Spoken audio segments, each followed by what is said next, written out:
Breaking news, এইমাত্র পাওয়া তথ্য অনুযায়ী একটি বড় বাড়ির দপ্তরে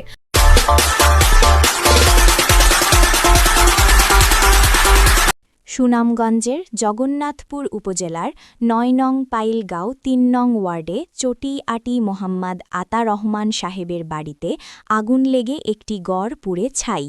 বিস্তারিত দেখুন সাইফ রাজের প্রতিবেদনে। আসসালামু আলাইকুম।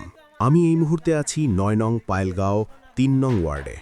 ঘটনাস্থলে রাত ১টা আগুন লাগার পর এলাকাবাসী সবাই পানি দেওয়ার পর আগুন নালিমাতে পেরে ২টি মেশিন লাগিয়ে ৩ ঘন্টা পানি মারার পর আগুনটি বাধ্য হলাম।